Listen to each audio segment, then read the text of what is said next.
It is an emergency room within the emergency room. In the past, we've had some special access to U of L Hospital's room 9. This is where the worst trauma cases go. Now, the number of gunshot patients admitted to U of L Hospital is on track to make this year the bloodiest of the decade. Wave 3 News reporter Mike Fussell spoke to those in room 9 to learn how the persistence of the problem is now changing the way they do their jobs. Just today, Louisville Metro Police Chief Steve Conrad said for the first time publicly this year that not only have homicides gone up, but shootings overall have gone up compared to last year. Now, we've gotten data from U of L Hospital here to see how many gunshot patients they've taken in, and it paints an even worse picture. We want to warn you that what you're about to see may be disturbing to some, but it is what those here at the hospital are experiencing on a near daily basis. It's Saturday night.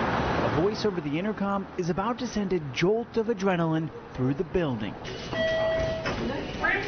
Doctors, nurses, and technicians spring into action, preparing for what may become a display of just how fragile life can be. Time is so important. Minutes later, sirens are getting louder, and a growing light in the sky reveals a helicopter is soon arriving. In just the first few hours of this night, gashes, a broken leg from a motorcycle wreck, and a person found unresponsive. Hey, open your eyes. The most critical will follow this path into room 9. The staff here, no strangers to pain, and they've all seen blood. So they know, just as calm sets in, it can all happen again. PBS room 9, day 1, PBS room 9, day 1, please. This time with even more urgency. We are 9 minutes out. A man shot in both legs is on the way. DSW, both sides. Entrance room to the right medial side, entrance room to the left outer side. Everyone's a little more on edge. I mean, you know that this patient could crash. As he arrives, so does a new intensity. Technicians look for shrapnel. Blood is pumped back into his body, and x-rays show bullets have broken his bones. And raising children and reflecting, I'm like, oh my gosh, this is some stressful stuff, like what we see, what we are a part of.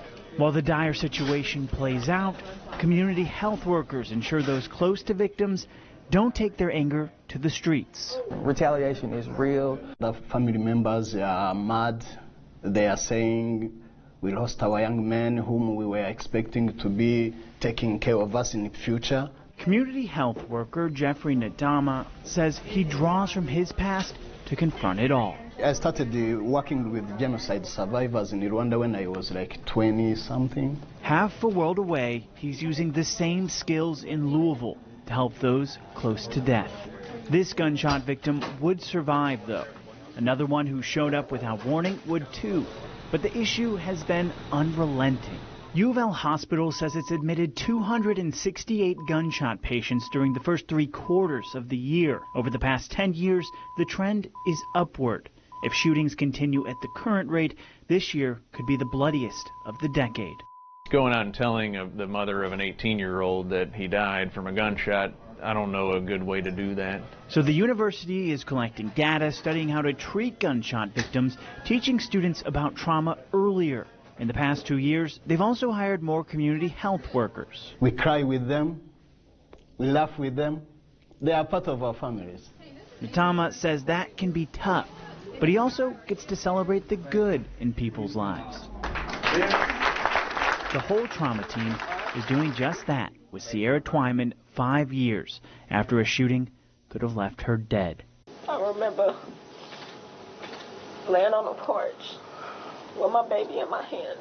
Twyman survived, but her 16-month-old daughter, Naraya, did not. She loved everybody. I want kids to be able to, run around like kids should be able to do. On this day, she's thanking staff for her 2 children who've come into the world never knowing their sister. To Twyman, it's a second chance at motherhood. I was looking for this moment to thank all of y'all. The ones I remember that came to my bedside. Thanks, she says, for those around her who love what they do. I feel like I'm filling my gaps. So serving is part of my calling. A calling that can be bittersweet, because if the trend continues, another gunshot victim will be on the way soon. Another life possibly in the balance, trauma workers experiencing what onlookers might say is traumatic itself. We understand their pain because we are survivors too. Survivors that, when called upon, will be ready in Room 9. Room 9. You just saw how busy it was on the night that I visited U of L Hospital. On that same night, fake social media reports came out from the Kentucky State Fair that there was a mass shooting. Now, those here at the hospital say they've never dealt with a situation like that, but they're prepared for it if it comes to that. In Louisville, Mike Fussell, Wave 3 News.